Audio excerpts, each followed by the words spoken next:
மணவாழ்வின் வெற்றிக்கு அவசியம் தேவை விட்டு கொடுப்பதா கட்டுப்படுவதா?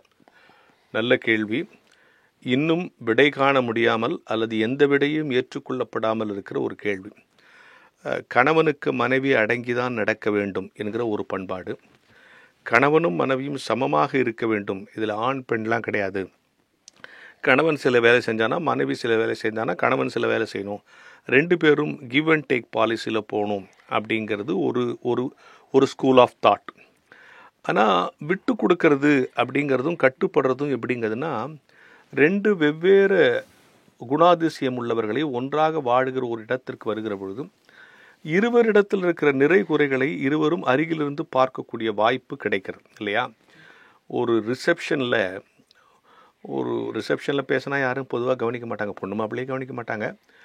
ஒரு ரிசப்ஷனில் நிறைய பேர் பேசிக்கிட்டு இருந்தாங்க, ஜனங்களுக்கெல்லாம் போர் அடிச்சிச்சு. ரிசப்ஷன்லாம் யாரும் இப்போ உட்காரதில்லை, நேராக மொய் எழுதிட்டு அப்புறம் தான் சாப்பிட போயிடுறான். சில பேர் சாப்பிட்டுட்டு சாப்பாடு நல்லா இருந்தால் தான் மொய் எழுதுறான். சரி, அதெல்லாம் வேறு விஷயம் விடுங்க. அப்போது ஒரு ரிசப்ஷனில் நிறைய பேர் பேசிகிட்டு இருந்தாங்க. அது ஜனங்களுக்கெல்லாம் ரொம்ப போர் அடிச்சு. கடைசியாக இன்னும் ஒருவர் பேசுவார். யாரான்னு பார்த்தா ஒரு வயசான 80 வயசு தாத்தாவை கூப்பிட்றாங்க. இவ்வளோ நேரம் பேசுனதே நம்மளால் கேட்க முடியல, இந்த 80 வயசு தாத்தா என்ன பேச போகிறாருன்னு எல்லாரும் ஆச்சரியமாக பார்த்துக்கிட்டு இருந்தாங்க. அவர் மேலே வந்தார். சலிப்பாக பார்த்துக்கிட்டு இருந்தாங்க ஆடியன்ஸ். ஏன்னா ஏற்கனவே நிறைய பேர் பேசி அவங்க ரெஸ்ட்லெஸ்ஸாக இருக்காங்க.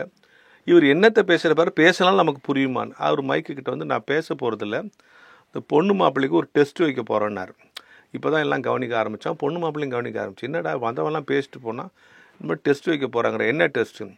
நான் உங்கள்கிட்ட ஒரு நூலை கொடுப்பேன், அந்த நூலை பொண்ணு மாப்பிள்ளை அந்த பக்கம் பிடிச்சிக்கணும், நான் இந்த பக்கம் பிடிச்சிப்பேன், இழுக்கணும். யார் இழுத்துடுறாங்களோ அவங்க தான் வெற்றினார். எல்லாருக்கும் ஒரே சிரிப்பு. ஏன்னா இவர் 80 வயசு தள்ளாடிட்டு வர்றார். அந்த நூல் நம்ம ஊசி நூல் இல்லை, அந்த மாதிரி ஒரு நூல். பொண்ணு மாப்பிள்ளை டக்குன்னு இழுத்துருவாங்கல்ல, அதை இழுத்துற முடியும்னு எல்லாரும் சிரித்து பொண்ணு மாப்பிள்ளை தான் ஜெயிக்க போகிறாங்கன்னு எல்லாம் கை தட்டிட்டான். பொண்ணு மாப்பிள்ளை அந்த பக்கம் பிடிச்சிட்டாங்க, இவர் இந்த பக்கம் பிடிச்சிட்டாரு. அவங்க இழுக்கிறாங்க, இவர் பலனுக்கு இழுக்காமல் விட்டு கொடுத்துனே போகிறாரு. அவங்களால அறுக்கவே முடியல, விட்டுக்கிற பார்த்தாரு.